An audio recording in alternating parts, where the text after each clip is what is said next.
Welcome back from the break viewers. आज international epilepsy day है। Epilepsy आखिर है क्या चीज़, ये भी जानेंगे एंड उसके साथ साथ इसको प्रिवेंट कैसे किया जा सकता है। एपिलेप्सी का जब अटैक होता है, घर वालों के लिए, इर्द गिर्द वालों के लिए बहुत डरावनी चीज़ होती है। उर्दू की भी इसके लिए टर्म है और वो अभी आपके साथ शेयर करेंगे, लेकिन पहले मुलाकात करते हैं एक बहुत ही ब्रिलियंट पर्सनालिटी से जो न्यूरो साइकाइट्रिस्ट है।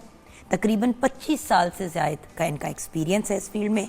डॉक्टर एहसानुल हक चिश्ती हमारे साथ है। अस्सलाम वालेकुम डॉक्टर साहब। वालेकुम सलाम जी, थैंक यू। अच्छा डॉक्टर साहब, सबसे पहले तो एपिलेप्सी चीज़ क्या है, फिर इस पे बात करेंगे कि ये दिन मनाना क्यों ज़रूरी है। एपिलेप्सी मतलब इसको उर्दू में क्या कहते हैं? एपिलेप्सी जो है एक हम इसको कहें न्यूरोनल डिस्चार्ज है, यानी कि एक बरकी एक्टिविटी की लीकेज है। जैसे आम फहम ज़ुबान में हम समझ लें, जैसे कुछ तारों में आपने स्पार्क देखा हो, इसी तरह जो हमारे ब्रेन में न्यूरॉन्स हैं उनका जब नॉर्मल डिस्चार्ज होता है, एक करंट पास होता है, स्पार्क होता है, तो उसकी वजह से ये दौरे की शक्ल में, ये स्टेट ऑफ माइंड की चेंज की शक्ल में, या बेशुमार गुस्से की शक्ल में, एब्सेंट होने की शक्ल में, मुख्तलिफ़ तरीक़ों से अपने आप को ये रिप्रेजेंट करती है। और इसको देखा जाए तो ये आम ज़ुबान में हमारे यहाँ मिर्गी कहा जाता है, लेकिन मिर्गी का एक गलत कॉन्सेप्ट जो हमारी सोसाइटी में है, वो सिर्फ वो बड़े दौरे जो मिर्गी में होते हैं जिनमें पूरा जिस्म कांपता है, बंदा बेहोश हो जाता है, जुबान कट जाती है, झटके जो हम कहते हैं, झटके जो एनू झटके लगते हैं। हाँ जी, वो शदीद जो झटके होते हैं सिर्फ वो उसी को मिर्गी समझा जाता है, बल्कि इसकी बेशुमार जो बाकी किस्में हैं उनको मिर्गी की बजाय कुछ और समझ लिया जाता है।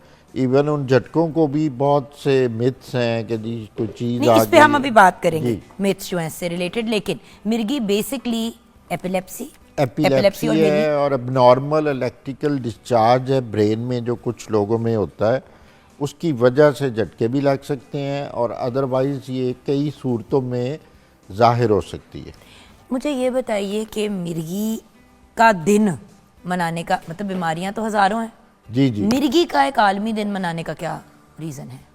क्या ये इतनी कॉमन है? जी, ये जो भी बीमारियां सरफेस पे आती जाती हैं उनकी फिर अवेयरनेस भी कम होती है। उनका ख़ास तौर पे कोई एक ख़ास दिन मनाने का WHO या बहुत सी इंटरनेशनल एपिलेप्सी लीग ने ये दिन रखा है, तो वो इसी वजह से क्योंकि इसकी अकरेंस भी बढ़ी जा रही, प्रेवलेंस इसकी ज़्यादा हो रही है। और दूसरा ये कि इसकी अवेयरनेस भी बहुत से अंडर डेवलप्ड कंट्रीज़ में जहाँ एजुकेशन लिटरेसी कम है उसमें इसकी अवेयरनेस भी कम है। तो ये दिन मनाने का मकसद अवेयरनेस कम है और कुछ तो होता है ना कि लोगों को पता नहीं होता। जी, लोगों को जब पता चलता है कि अगले को झटके पड़ रहे हैं, तो उस वही जो आप बात अर्लियर कह रहे थे कि बहुत से ऐसे मामलात और प्रॉब्लम्स हैं जो इंसान को फिर गलत चीज़ें सोचने पे मजबूर कर देते हैं। मैं अपने घर का आपको एक इंसिडेंट बताती हूँ। मेरे घर में खातून काम किया करती थी और वो एक दिन ना आके इन लोगों ने कहा कि आपी फलां जो है उस पर साया है। जी, साया क्या मतलब साया? कहते आपी वो ना अजीब अजीब आवाज में गुर्राना शुरू कर देती है और अजीब सी उसकी आंखें हो जाती हैं। अच्छा, अब ये एक्चुअली जब वो सो रही होती थी तो ये होता था। जी जी, तो जो कमरे में और बच्ची सोई हुई होती थी, क्योंकि हमारा अलहदा रूम है, मेड्स रूम, जहाँ पे प्रॉपर बाथरूम सेटअप लगाया हुआ है मैंने अंदर घर के, जब बनाया था तो घर इसी पॉइंट ऑफ व्यू से कि बच्चियां अंदर रहें और उनका अपना एक स्पेस हो। तो क्योंकि तीन बच्चियां एक कमरे में साथ सोती थी, तो वो अपने बेड पे होती थी, बाकी दो अपने अपने बेड पे होती थी। तो ये एक दफ़ा इन्होंने मुझे बताया, मैंने कहा बेवकूफ़ों वाली बात ना करो, उसको ख्वाब खूब आ रहा होगा। फिर इन्होंने मुझे आके कहा अच्छा वो उसकी आदत थी बहुत सी तावीज़ें और बहुत सी चीज़ें ना बांध के रखती थी। माशाल्लाह 5 वक्त नमाज भी पढ़ती थी बच्ची, खातून, 35-36 उसकी एज थी। तो मुझे अच्छा एक दिन किचन में वो गिर गई जी। पहले एक दफ़ा इन्होंने मुझे कहा, फिर दूसरी दफ़ा कहा। मैंने कहा भी तुम लोग को इतना इशू है तो तुम लोग कहीं और जाके सो जाओ। वो उसको तो नहीं मैं कह रही कि वो किसी और कमरे में सोए, सही बात। मैं कहा जी तुम लोग पागलों वाली बात कर रहे हो बेचारी के ऊपर। वो मुझे आके कहे, मैं कहूँ ये क्या पागल धक्के वाली सी सोच, ऊपर जाऊँ तो वो खातून सो रही। तो ये 2 दफ़ा हुआ। मैंने उसको कहा, मैंने कहा बेटा क्या मसला है? तो कहती है आप ही कुछ नहीं, वो बस मुझे कहते हैं घर वाले कि मेरे पे साया है। मैंने कहा अच्छा। फिर मैंने उससे कहा कि भाई डॉक्टर पे चलते हैं, ये वो खैर। उससे कहा नहीं आप ही, मैं इलाज कर रही हूँ, मुझे हकीम ने भी दिया है तो इसने भी दिया है, वो भी है। अब आपको पता है एक हद से ज़्यादा आप किसी को पुश नहीं कर सकते। जी जी। फिर एक दिन किचन में गिरी, मैं भाग के गई किचन के अंदर। जब इन्होंने कहा कि वो बाजी जो है वो गिर गई है ज़मीन पे, मैं भाग के किचन में गई। मैं कहा यार इसको तो एपिलेप्सी की है, इसको तो मिर्गी की प्रॉब्लम है। आप सोचें कि वो औरत उस उम्र, उस स्टेज पे 35 साल की थी। बिल्कुल सही। 35 साल की उम्र तक उसकी मिर्गी डायग्नोज ही नहीं हुई, और जब बाद में उसको डॉक्टर पे लेके गए, उसका इलाज शुरू करवाया, झटके तो उसके रुक गए। कभी कभार फिर कभी लगते थे, वो फिर भी हो जाते हैं, आपको पता है, मेडिसिन के बावजूद। लेकिन जो उसने मुझे कहानियां उसके बाद सुनाई, उस बेचारी को उन्होंने एक दफा दरख्त से बांध दिया घर वालों ने इसी बचपन तरह में, भी और हो पाँव गया। के नीचे उसके डंडे मारना शुरू हो सही गए। कहते उसको एक दफा मंजी पे बांध दिया, बड़ी और अजियत उसको देता है। मंजी में धूप के नीचे डेली लिटा देते थे घंटों के लिए। हमारे ब्रास में जिन पे भी ये शक ये लोग डालते हैं कि इसमें कुछ चीज़ है, इसमें साया है, इसमें फला है, वो इतनी अजियत से गुजारता है ये सारा तबका, ये जो बाबों वाला है, कि यू कांट इमेजिन। मेरे पास तो एक बच्चा भी आया था जो उसको उसने आग पे चला दिया था और उसके दोनों पाँव में गैंग्रीन हो गई, बाद में उसके पाँव काटने पड़े दोनों। बड़ी दफा स्किज़ोफ्रेनिया में क्या करते हैं, जी जी, यही वही प्रॉब्लम कुछ करता है। स्किज़ोफ्रेनिया की है। जी। आप इलाज, आप तशखीस नहीं कराते। क्योंकि मिर्गी में ना बहुत सी किस्में ऐसी हैं जिसमें बंदा जो है बिल्कुल अजीबोगरीब हरकतें भी कर सकता है, उसको कुछ चीज़ें भी हेलुसिनेशन भी हो सकती है, उसमें बिला वजह बैठे बैठे एग्रेशन और तोड़ फोड़ भी आ जाता है। जैसे टेम्पोरल लोब एपिलेप्सी एक किस्म है, उसमें झटके भी नहीं लगते, सिर्फ अनप्रोवोक्ड एग्रेशन आता है। आप बिला वजह मुश्तिल होते हैं और आप ऐसी तबाही मचा देते हैं और यकदम उठ के भागना शुरू कर देंगे या मारना शुरू कर देंगे। तो इन सारी चीज़ों से ये मिथ्स जनरेट होती हैं। फिर बहुत सी किस्में हैं, जैसे आपने बताया नॉकटर्नल सीजर्स हैं, वो सिर्फ रात को या सोते वक्त वो होंगे। रात को ना घुराती जी, थी, जी। मुंह से उसके झाग निकलती इसी थी, और तरह। वो बोलती कुछ ऊंचा ऊंचा और बहुत घुराते से हुए लोग- बोलती थी। बहुत से लोग नॉकटर्नल एनोरेसिस में होते हैं जिनको रात में यूरिन पास होता है, और उसमें भी देखा गया है कि अगर उसको भी प्रॉपर बाकी एग्जिस्टिंग सिम्टम प्रोलें तो रात को सीजर होता है इतना माइल्ड कि उसकी आँख भी नहीं खुलती, उसका यूरिन पास हो जाता है। ऐसे भी केसेस हैं बीच में। और कहते हैं जी बहुत से ऐसे हैं जो अपने आप को सेल्फ हार्म करते हैं, हमारे अपना एक- गला दबाने लग जाते हैं। जी। फिर एब्सेंट सीजर्स हैं जो बच्चों में बड़े कॉमन है। क्लास में बैठा बच्चा जो है ना वो थोड़ी देर के लिए एब्सेंट हो जाता है और उसको पिछली चीज़ याद नहीं आती, और टीचर आवाज़ें दे रही है, वो समझती है लापरवाह है, उल्टा टॉर्चर करती है कि तुमने मेरी बात नहीं सुनी, मैंने कहा है। तो ये सारे अलमिये तो हैं। लेकिन ये होता क्यों है डॉक्टर साहब? इसमें देखें, अगर बाकी सारी डिजीज़ की तरह इसके भी मल्टीपल रीजंस हैं, जिसमें एक जेनेटिक कंपोनेंट बहुत स्ट्रॉन्ग है। 20 to 30% जो एपिलेप्सीज हैं वो जेनेटिकली ट्रांसफॉर्म होती हैं अगर आपकी फैमिली में हो। इसीलिए हम फर्स्ट कज़न मैरिजेस स्पेशली ऐसी फैमिलीज़ में जो है ना डिस्करेज करते हैं कि आप बिल्कुल ना करें, वरना आपका रिस्क फैक्टर और बढ़ जाएगा। इसी तरह जो बचपन में आप देखें जो बर्थ ट्रॉमाज हैं, जो प्रोलॉन्ग लेबर्स हैं, फिर जो इंस्ट्रूमेंटल लेबर्स हैं, या बचपन में ऐसे कोई इन्फेक्शियस डिजीज़ हैं, ख़ास तौर पे मेनिंजाइटिस, गर्दन तोड़ बुखार डॉक्टर साहब जिसको मरूसी कहते भी है, अगर हैं। मरूसी फैमिली में आपका 20 to चलते रहे। 30% जो है ना एपिलेप्सीज मरूसी होती हैं। फिर हेड ट्रॉमा हो गया और रोड एक्सीडेंट्स हो गए, जिसमें हेड आपका जो है ना उसमें ट्रॉमाटाइज हो जाता है, कोई इंजरी हो जाती है, तो वो बाद में उम्र के किसी हिस्से में भी उसमें सीजर्स बनने शुरू हो जाते हैं। तो ये सीजर डिसऑर्डर जो इस तरह का हो जिसमें बज़ाहिर कोई रीज़न ना मिले, वो प्राइमरी एपिलेप्सी में आ जाता है। और ये जो आफ्टर सम इंसिडेंट होता है, लाइक इन्फेक्शस के बाद या एक्सीडेंट के बाद या ट्यूमर्स के बाद, जो माइंड को प्रेशराइज करता है, कोई सी भी रसौली ट्यूमर, ये सारी सेकेंडरी एपिलेप्सीज होती हैं। सही। अब डॉक्टर साहब सिम्टम्स की अगर बात करें, वो कौन सी चीज़ें हैं जिनके ऊपर नज़र रखें? व्यूअर्स, एक बात एपिलेप्सी की आपके साथ शेयर करूँगी। मेरी एक बहनों की तरह ही हैं, बड़ी बहनों की तरह, कनाडा में होती हैं अस्मापी।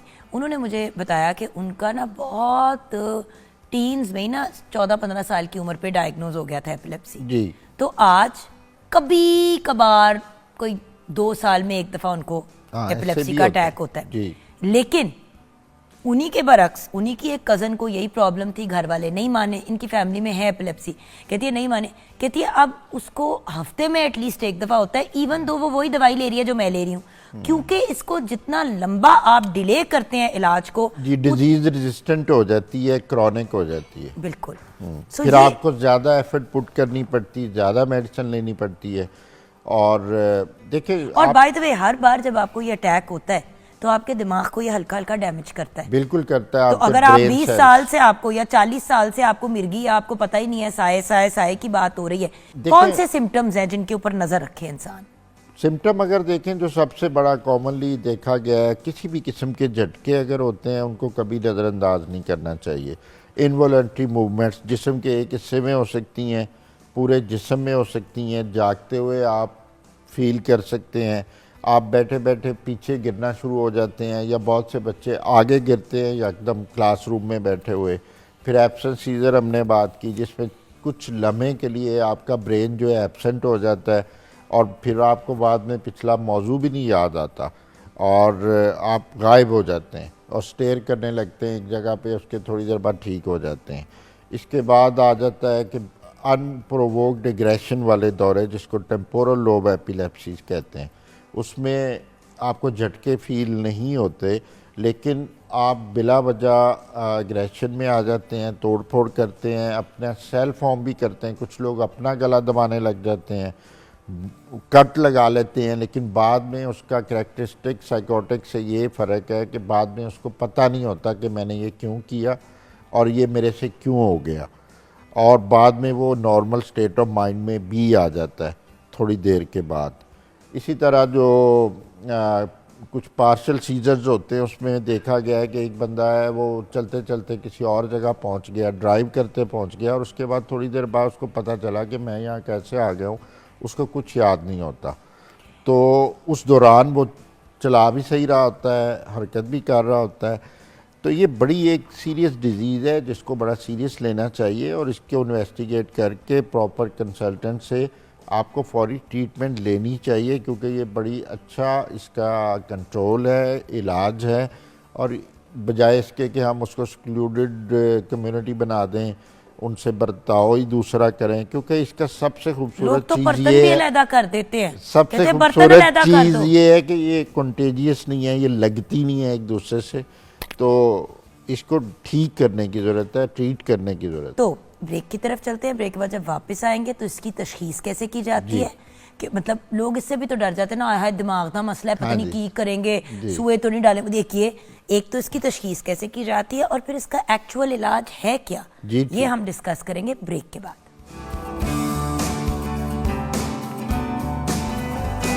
Welcome back from the break viewers. हम बात कर रहे हैं एपिलेप्सी यानी मिर्गी से रिलेटेड। आज इंटरनेशनल एपिलेप्सी डे मनाया जा रहा है पाकिस्तान समेत दुनिया भर में। डॉक्टर एहसानुल हक चिश्ती हमारे साथ हैं, जो सिर्फ साइकाइट्रिस्ट नहीं बल्कि न्यूरो साइकाइट्रिस्ट हैं। तो this is actually right up his alley. माशाल्लाह 25 साल से ज़्यादा का आपका एक्सपीरियंस है इस फील्ड में। डॉक्टर साहब, मिर्गी, सीजर्स, एपिलेप्सी, इसकी तशखीस कैसे होती है? लोग दिमाग से रिलेटेड चीज़ पे डर जाते हैं और चेक भी नहीं कराते। देखें, डरने वाली बात नहीं है, इसकी भी अलबत्ता फ़िक्र ज़रूर करनी चाहिए, क्योंकि इसके एक सीज़र या अटैक में आपका जो आईक्यू लेवल है, कॉग्निशन है, वो मुतासर होता है। अब अगर एक बच्चे उसमें सीजर्स आ रहे हैं, आप उसको अनट्रीटेड छोड़ दें तो उसकी इंटेलिजेंस लेवल कम होता जाएगा। जैसे डॉक्टर साहब के दिमाग की शॉर्ट सर्किटिंग हो रही होती जी, है। बिल्कुल सही वर्ड है ये। शॉर्ट, जैसे बिजली नहीं करती, तो कभी कभी वो आपकी किसी भी इक्विपमेंट को बड़ा बुरा डैमेज कर देती है। ठीक होने को भी यही कहते हैं कि दिमाग में बिजली चमकना बंद हो गई अब। बिल्कुल सही कहा। तो इसकी तशखीस के लिए जो है ना, कुछ टेस्ट हैं, जैसे EEG एक टेस्ट है, बिल्कुल पेनलेस, कोई नहीं है। एन्सेफलोग्राम, जस्ट लाइक ECG, जैसे लोगों ने दिल की सुना होगा, ऐसे ही बैठे बैठे हो जाती है 15 मिनट में। उसमें कोई इंजेक्शन नहीं, कोई उसमें ऐसी चीज़ नहीं। उसमें जो है ना, वो इलेक्ट्रिकल वेव्स, इलेक्ट्रिकल एक्टिविटी आप रीड करते हैं और उसमें वो आपको स्पार्क मिल जाता है, नॉर्मल वेव्स मिल जाती हैं, तो आप इसको बड़ा अच्छा डायग्नोज कर सकते हैं। लेकिन क्योंकि इसकी सेंसिटिविटी 100% नहीं है, आलमोस्ट आप कह लें कि रफली 50 to 60% लोग मुश्किल से EEG उनकी ये बताती है। बाकी डायग्नोसिस का हिस्ट्री पे ही होता है प्रॉपर। और जिसमें शक हो उसमें वो ईजी कई दफ़ा करानी पड़ती है।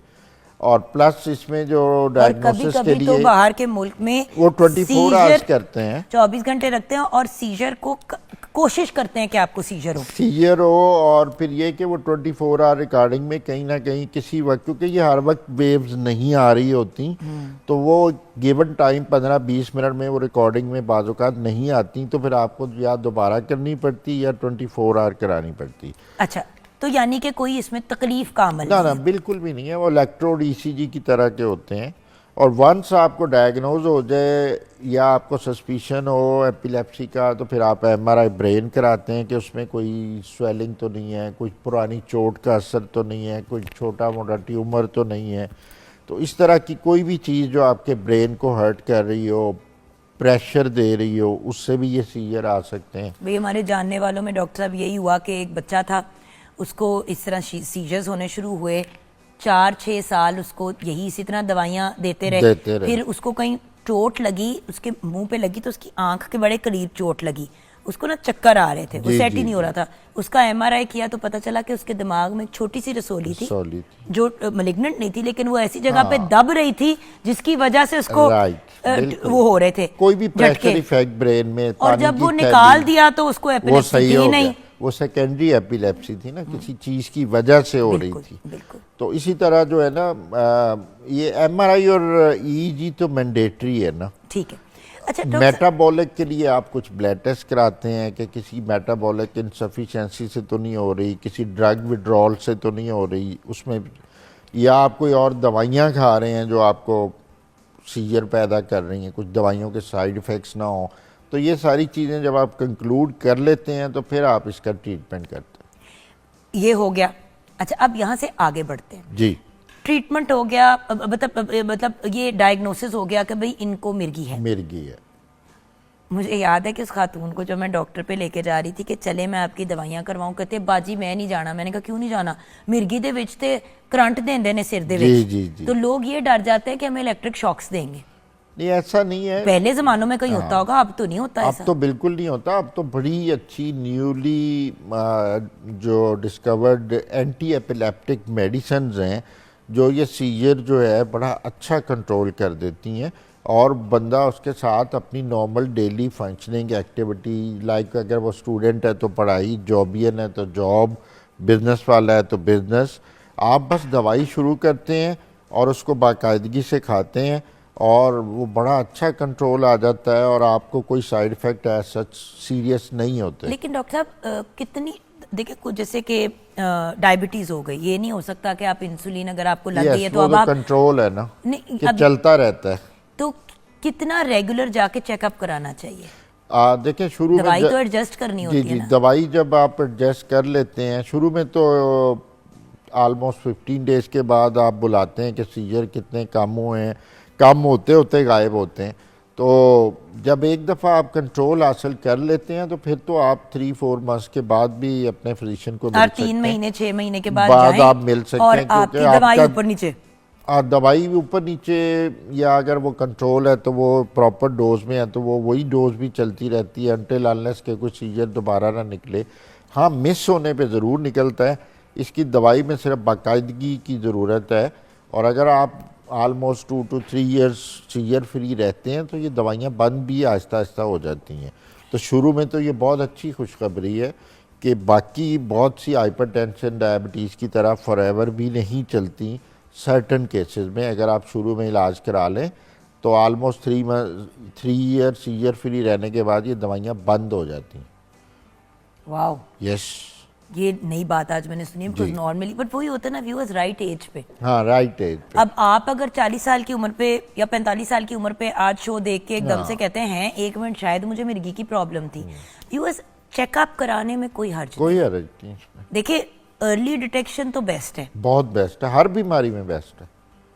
अब वो खातून जिसकी मैं बात करी हूँ इवेंचुअली उसको जॉब छोड़नी पड़ी। जी। जब मैंने उसे पूछा कि तुम क्यों छोड़ी हो, कहती है आप भी, अब मुझे समझ आती है मुझे कुछ याद क्यों नहीं रहता उसके वो कहती खड़े कहती बाजी में खड़े एक जगह खड़ी 15 मिनट गुजर जाते हैं, एकदम से कोई आके बात करे या हाथ लगाए या कोई ऐसा, तो वापस आती हूँ, वरना कभी कभी वो भी नहीं होता। इंटेलिजेंस के साथ साथ और बहुत ज़्यादा मूड सिम्टम्स आते हैं इसमें मूड स्विंग्स आती हैं, बाइपोलैरिटी बड़ी कॉमन है इसमें, और इसमें डिप्रेशन तो इसमें समझ लें कंपनीड है, क्योंकि वो सोशल फैक्टर्स भी हैं, फिर आपके पर्सनल फैक्टर्स भी हैं, आपका एक वो स्टिग्मा भी है कि पता नहीं इसको ये है। आप देखें एक बच्चे को अगर हो तो पूरी क्लास कैसे उससे इज्तनाब शुरू कर देती कि पता नहीं हमें ना लग जाए। पर डॉक्टर साहब, नफ्सियाती तौर पे इस मामले के साथ कैसे डील करना चाहिए, क्योंकि ये सिर्फ उस बंदे को मुतासिर नहीं करती, ये पूरे पूरे खानदान को, और बड़ी दफा ऐसी बच्चियों के लिए या लड़कों को, वो तो बताते ही नहीं है खानदान वाले, रिश्ता नहीं होता वही तो कह रही हूँ ना, लड़कों के भी नहीं होते। बिल्कुल सही, किसको तो दिमाग की प्रॉब्लम है। जी जी जी,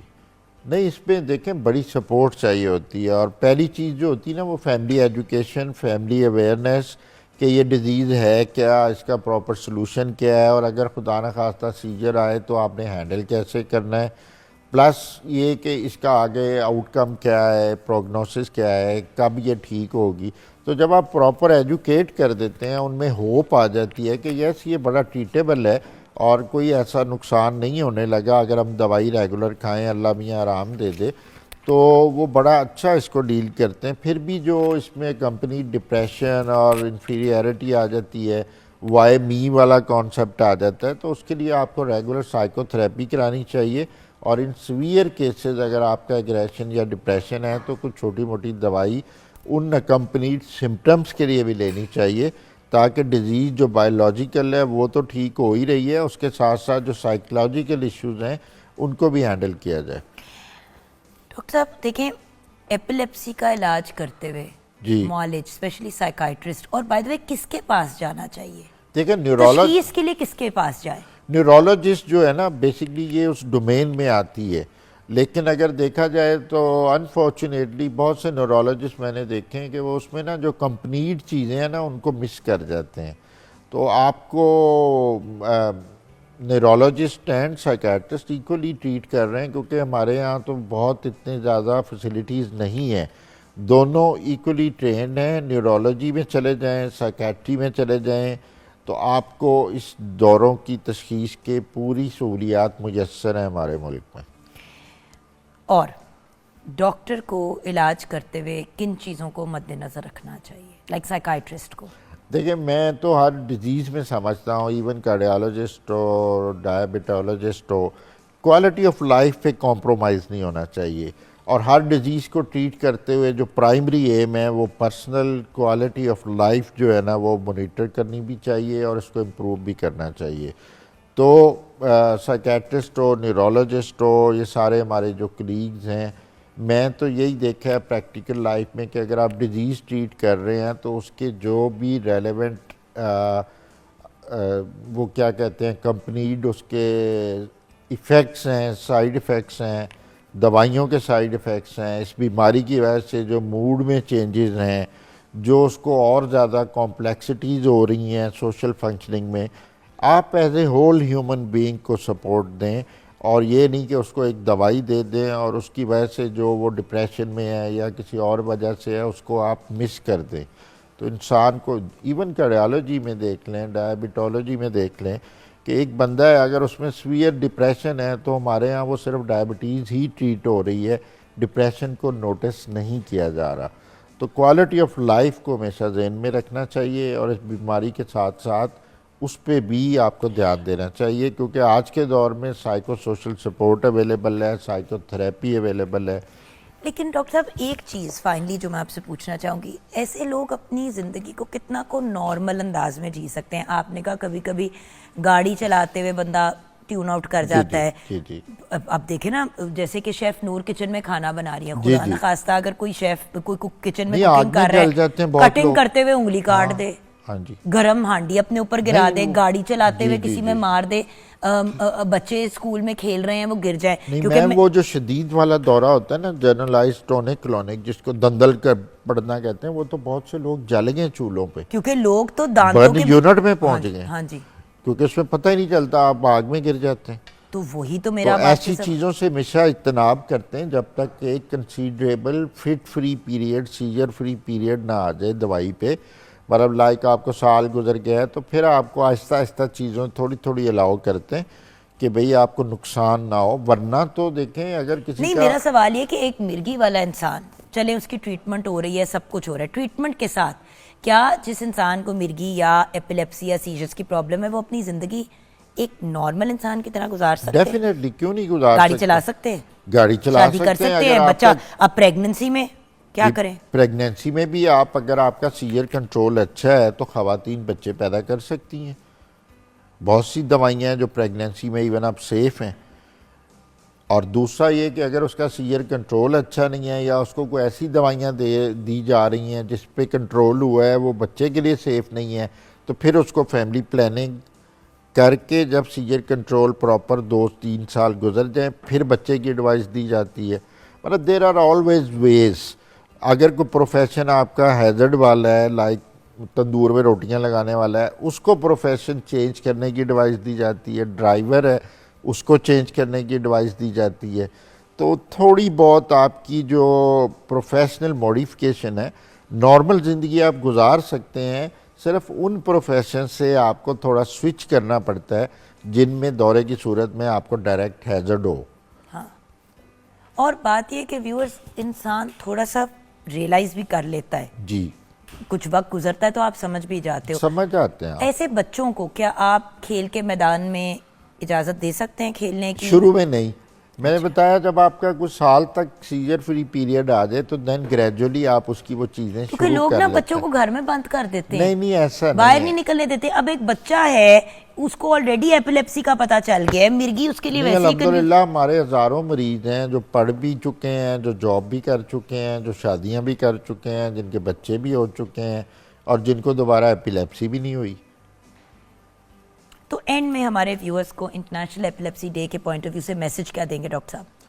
देखिए, इंटरनेशनल एपिलेप्सी डे की जो गर्ज़ो गायत है वो हम सब में अवेयरनेस पैदा करना है कि हम बीमारी को बीमारी समझते हुए इस झटकों की या एपिलेप्सी की बीमारी से बड़ा अच्छा प्रॉपर इलाज के बाद बाहर आ सकते हैं, एक नॉर्मल ज़िंदगी गुजार सकते हैं। और हेल्प इज़ अवेलेबल। सिर्फ आप अपने डॉक्टर से फौरी तौर पे कंसल्ट ज़रूर करें। जिसको भी डाउट हो कि कोई मुझे ऐसा मर्ज़ है या जानने वालों को है, तो न्यूरोलॉजी में, साइकेट्री में इसकी प्रॉपर तशख़ीस और इलाज की सूरत मौजूद है, तो इसको कभी भी नज़रअंदाज नहीं करें। तो इंशाल्लाह इसके साथ आप बिल्कुल नॉर्मल लाइफ गुजार सकते हैं। ये प्रॉपर इलाज मुमकिन है। Thank you so much doctor साहब, ब्लेस यू। व्यूअर्स, ऑलवेज एक ऐसी बीमारी जिसके साथ इंसान सारी जिंदगी बेसिकली एक तरह से जीता है, लेकिन अगर आप इसकी अर्ली डिटेक्शन कर लें तो 3-4 साल बाद मेडिकेशन छोड़ के आप एक नॉर्मल जिंदगी गुजार सकते हैं, राइट टाइम पे। एक बात। दूसरी बात, अगर चले लेटर स्टेज में भी पता चलता है तो प्रॉपर इलाज करवाएं, डॉक्टर से रुजू करें। देखिए, जो भी आपके पर्सनल बिलीफ्स हैं वो अपनी जगह, लेकिन मेडिकल इलाज एक ज़रूरी जुज़ है इस मामले के अंदर। इलाज करवाएं, साथ साथ अगर माहिर नफ्सियात के पास भी जाएं तो वो भी एक अच्छी बात है, एक आपकी साइकोलॉजिकल थेरेपी भी हो जाती है, और उसके साथ साथ फैमिली का सपोर्टिव होना बहुत ज़रूरी है। और व्यूअर्स, मेरी आपसे रिक्वेस्ट है, अगर बच्ची का या बच्चे का कहीं रिश्ता हो रहा है तो ये बात शेयर करें। ये चीज़ें छुपाने वाली नहीं है, ये कोई इस तरह की प्रॉब्लम नहीं है, इससे कोई किसी को कोई नुकसान नहीं पहुंचेगा, किसी को लगेगी नहीं, बस थोड़ी सी एहतियात की ज़रूरत है, जिस तरह डायबिटीज़ में होती है या किसी और बीमारी में होती है। सो एहतियात के साथ आगे बढ़ें, डरे मत, इसको फेस करें ताकि ज़िंदगी को भरपूर अंदाज में जो भी इंसान एपिलेप्सी का मरीज़ है जी सके।